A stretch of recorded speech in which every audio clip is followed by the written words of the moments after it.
Tonight on our program, government statistician downplays any significant impact of hikes in transport fares, fuel and minimum wage on inflation rate. We are always hesitant in saying that definitely there's going to be a variation, an upward variation for that matter, in inflation as a result of an upward change in transport fares. Bank of Ghana approves 100% increase in dividend payment for ECOBANK Ghana shareholders. We hear from the MD as shareholders vote in favor of receiving 55 pesos a share. Yes, I confirm that the dividend payment had received the approval of the regulator. And ahead of the population and housing census, we'll take you to the Bono East region where authorities are hopeful the exercise will guide their development plan. Thanks for being with us. This is Business Live. Details after this.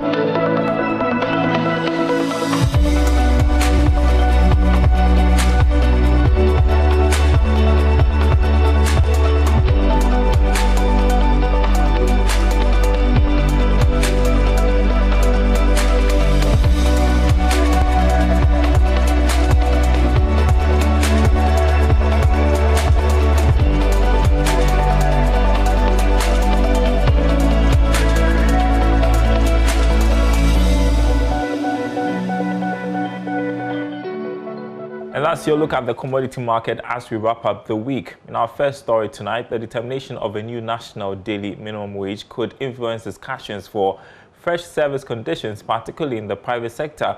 Those are the thoughts of some labor experts sampled by Joy Business after the announcement of the 2021 minimum wage, which took effect today.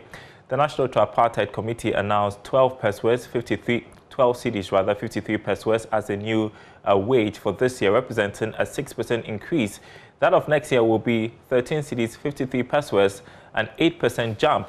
Now, according to some of the experts, workers have a case for fresh collective bargaining agreements since the majority of employers pay above the wage levels I just told you about. Now, here's labor expert GAMEY, who spoke earlier on the marketplace. I really see it as more of a restoration of parity. Normally, there has to be a case for the projection government made the previous year, and the actuals realized will bring out the difference, and that is what should be restored to enable the minimum wage not to suffer. So clearly, what it appears to me, though very sketchy, we've done is to restore the inflationary trends between. So clearly, that is what it is. That is what a determination of national daily minimum wage is not. It's not supposed to be a pay increase for people per se. The pay increase, as you rightly said in your intro, is controlled by collective agreement and other conditions of service, which the parties have a right to go to table to determine. But the national daily minimum wage is a barest minimum wage based upon the economic circumstances of any given nation. Ghana, no exception. Well, of course, as we've also rightly stated, this is based on negotiations. But could this trigger discussions on fresh conditions of service, especially for the private sector? If so, is it justified? Yes, that's always been the case, and today will not change. Yes, there is even an ongoing negotiations now, and there will be a lot more. In the private sector, they have a collective agreement of conditions of service, which are time-bound. Therefore, if your time is due, you go to table, particularly so because they are already paying above the national daily minimum wage. All right. It is not, you are not under any pressure, but when your time is due, you go to table and negotiate. The thoughts of GAMEY there, speaking earlier with Charles Ait on the marketplace. So the minimum wage has been reviewed, but transport fares have gone up as well as fuel prices. Now, could there be an impact on inflation? There are fears that general price levels of goods and services could hit the roof following the adjustments. Now, this could reverse efforts to reduce interest rates in the coming months. Government statistician Professor Samuel Kobnenim downplays any serious impact on inflation. Speaking on PM Express, he said any shift might be insignificant. At Statistical Service, as much as possible when it comes to these key statistics, we try to move away from projections simply because we appreciate the fact that several factors would influence the final value final statistics that you're going to get out of the estimation. So yes, transport fares have gone up. Going to go up, sorry. One would expect that it would affect inflation, but we don't know how the other variables are going to play out. Don't forget that we have the food and the non-food component influencing inflation, the final figure. The weight on food is always impacting because it's about 45% of the basket, and with all the other non-food taking the other percentage. So we are always hesitant in saying that definitely there's going to be a variation, an upward variation for that matter, in inflation as a result of an upward change in transport fares. And I also look at minimum wage also going up as well. Would all these things cause any shifts? Not the exact numbers, but would that impact as well? It would definitely cause some shifts, but as to whether the net value would show that it's moved this way or the other depends on the relative impact of all these other factors.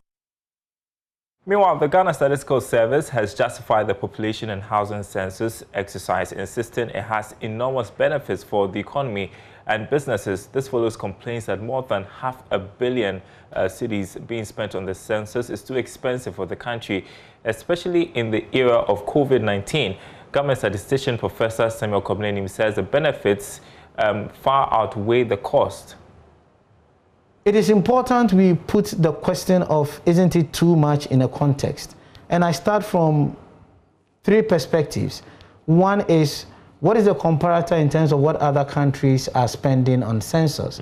Kenya just did its census with a population of about 47 million. They spent about 180 million US dollars. That puts the per head unit cost for the census at close to $4, precisely 3.8. United Kingdom is currently doing its census, over 900 million with a population of 67 million. If you work out the maths, it comes to something approximately $19 per person for the census. The United States, if you look at their census in 2010, they were looking at $115 US per housing unit. If you take an average household size of 3 to 4, that is coming about 28 US dollars. If you look at our case, where in 2010 we used 70 million for 24.6 million people, the unit census cost was about 2.89 US dollars, and this time around with 31.6 million, approximately 90 million US dollars, is coming to about 2.84 per person for the census exercise. So indeed, one would have to ask, what would be the basis to say that it is too high or it is too low? I stretch the argument beyond the per person cost, and I say to myself that this decennial activity at the minimum is going to give us as a country about 2.6 million indicators. If you divide this by the 521.3, you're getting less than 200 Ghana cedis for an indicator that will save lives. So what are we putting premium on in saying that something is too expensive or otherwise? So we just need to look at, one, what is happening in other jurisdictions; two, what has happened in the past; and three, what we are getting out of the exercise. And from my point of view, we really are not spending that much into the census exercise, especially when we want to look beyond. In the case of United Kingdom, they are spending that much money, in excess of 900 million, because, as I indicated, they've started already investing in the drift away from traditional modes of doing census and using this census as a basis to move into more contemporary ways of collecting data. And that is why they started investing at this stage. Well, and just so you appreciate how important the census exercise is, we take you next to the Bono East region, where authorities there are hopeful the census would help guide the region's development plan. The region, which is one of the 6 new ones created in the year 2019, currently lacks accurate data. This, according to the Regional Coordinating Director, is affecting its plans in terms of job creation and development. Correspondent Anas Abed has more in the following report. As one of 6 new regions created in the year 2019, authorities in the Bono East region are excited with the upcoming population and housing census. The region currently lacks adequate and accurate data to help guide the region's development plan. Regional Coordinating Director Mr. George PADMORE MENSAH told Joy News that the region is fully committed to making sure that the exercise is executed successfully. As a Regional Coordinating Council, we are looking forward to get the data, adequate data, to help us in our planning. We were covered from the SY Bron Alpha region, and so getting the data for the Bro East region is very difficult. And this census is going to help us to get specific data for our region.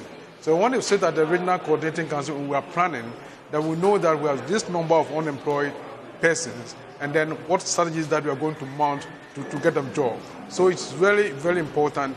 And as the RCC and the regional minister is fully committed that this program becomes a success. He called on stakeholders present at the regional launch of the 30-day countdown to contribute towards sensitizing the populace in order to get them all counted. We want them to also get involved and support us in the publicity, because the pastors and the imams, when they meet at the various platforms, churches and mosques, they should also solicit support from their people and also inform their people, especially with the census night. And they should all make sure that they are counted. And I also want to inform them that if there are any lapses, if somebody is not counted, he should come to the assembly and then report to us so that we let the supervisors go and do their job for us. With the increasing number of armed robbery cases recorded in some parts of the region, Mr. MENSAH assured that the Regional Security Council is providing enough security personnel to ensure that enumerators get through the exercise safely. The Regional Security Council has already met on that. And then we have put into arrangement. We know the hotspot areas, especially with the census night, the enumerators that will be going to count people. We are making arrangements. We've talked to the 3BN Sunyani. We have a platoon here, military platoon. We have the Regional Police Command and all the security agencies. We are arranging for adequate security, and we'll be sure that we're going to have a peaceful and a safe program. Techiman District Census Officer and Second in Command at the Regional Census Office, Mr. Alex Nkunyanyate, called on the people to cooperate with census officials in order to get reliable data capable of aiding development within the area. For the population in Bono East region, let's cooperate with census officials. When they come to your homes, allow them entry, answer the questions they ask, so that we can get reliable baseline data for this region. You know, it's a new region, so we need to get data that will be accurate and reliable. Then moving forward, we can build on it for the region to get part of the national cake that it also deserves. He asked that measures are being taken to ensure that people living in hard-to-reach communities get counted. We have some localities that are on the water body. We call them islands. They are difficult, they you know, to the ordinary man, yes, but there are structures in place to make sure that everybody on that water body has been enumerated. Reporting for Joy News, Anas Sabit, Techiman. And you're still watching Business Live. Coming up in the bulletin, Bank of Ghana approves 100% increase in dividend payment for ECOBANK Ghana shareholders. We hear from the MBS shareholders vote in favor of receiving 55 pesos a share. Yes, I confirm that the dividend payment had received the approval of the regulator.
All right, welcome back to the program. Shareholders of ECOBANK Ghana will be receiving an amount of 55 pesos a share as dividend payment from the bank for the year ended 2020. This is a 100% increase in amount over the 2019 rate.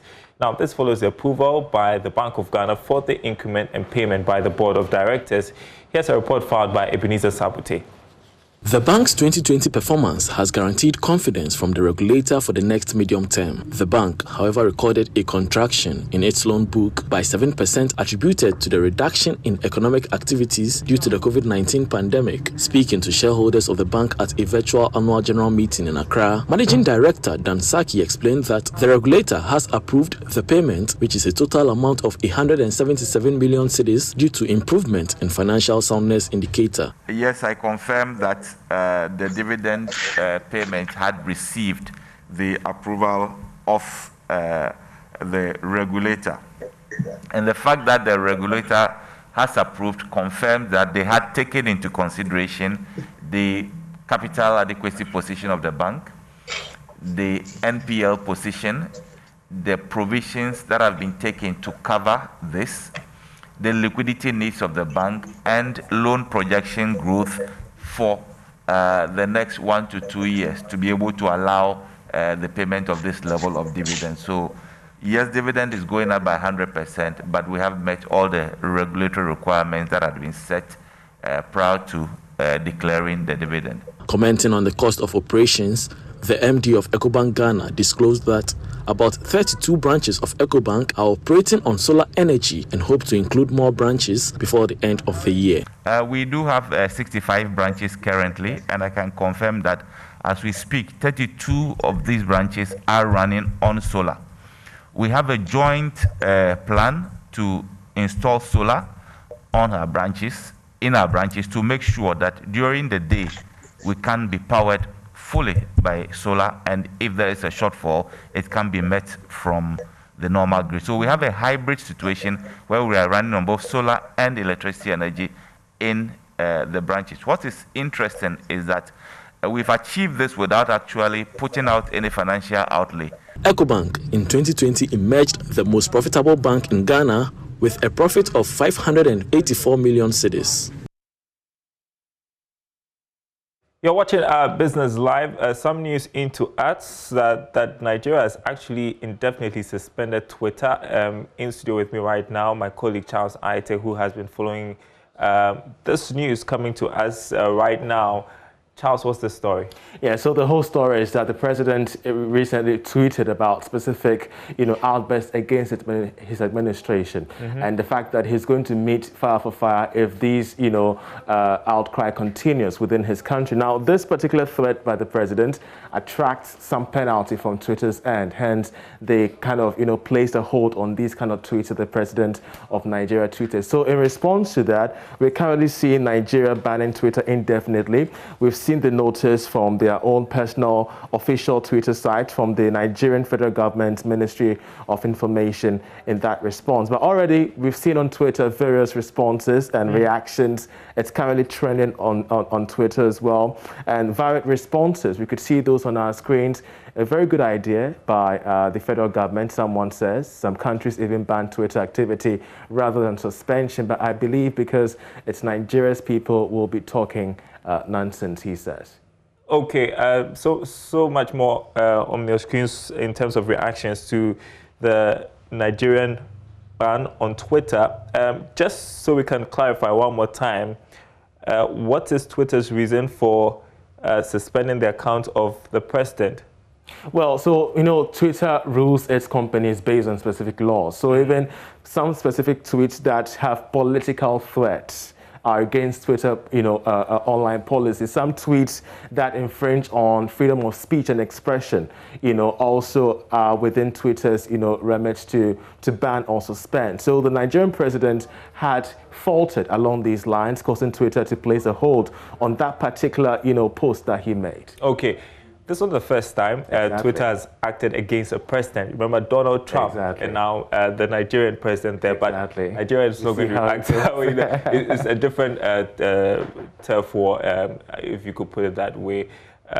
Thank you so much, Charles Aite, for that. We'll see how that plays out in the coming days. Appreciate it. Now, Poultry farmers in the Techiman municipality of the Bono East region are lamenting the high cost of maize and other components of feed, which they say serve as a threat to the poultry business in the area. According to the group, the supply of maize, which constitutes over 50% of poultry feed, continues to shrink for some time, whilst the price has skyrocketed and gone beyond the reach of most poultry farmers. They call on government to intervene to save the industry from collapse. Anas Abid has more. Ghana once had a very vibrant poultry industry which created jobs for thousands of Ghanaian youth. Unfortunately, inadequate financial support and incentive packages for players in the industry had over the years led to the gradual collapse of the industry and the retrenchment of a large number of employees. In recent times, the high cost of feed production, which is as a result of maize shortage and high cost of imported feed, is making worse the plight of the poultry farmer. Mr. Emmanuel Opoku is the chairman of the Techiman Municipal Poultry Farmers Association. He shares with us some of the problems confronting the poultry industry in the area.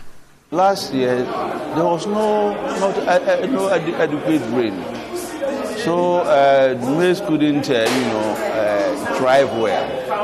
In fact, that is one of the problems. That is the problem of feed, and then the cost of the other components of feed, they are now very, very high that we cannot meet it. And then the third one is the egg glut. An egg that is sold for about 20 cedis is now sold at 14 cedis. So many of the farmers are now facing problems. How to feed the birds. There is no help from anybody. Many of the farmers have gone in for loans, they cannot pay. Mr. Emmanuel Opoku adds that if care is not taken, the poultry industry may collapse. This year in particular, 2021, many of the farmers started selling their birds because they can't feed them. So if care is not taken, there will be a time the poultry industry is going to collapse. For Mr. Prince Jan, also a poultry farmer in the Techiman municipality, with supply exceeding demand, the only way out is for government to come to their rescue by introducing policies that will increase the consumption of eggs, especially in schools. Today that we have supply exceeding demand, so definitely this is what we will go through. But that is where we needed government most. Government has brought in a very good, interventional project such as free SHS and the feeding. Government could have, made a policy that we use our eggs to feed the schools. Now there are so many things they use in substitution, and I think that if government could do better to revise certain things, government will be popular. In the midst of all these challenges, a leading provider of agri-care in the Bono East region, Oak Farms, organized a day workshop to take poultry farmers into proper management of poultry farms to maximize production. And that story ends our program tonight. Thanks for watching. My name is Darryl Kwao. We'll keep following that story for you about Nigeria banning Twitter indefinitely following the suspension of the president's account. There's more news on our website, myjoyonline.com. Thanks for watching.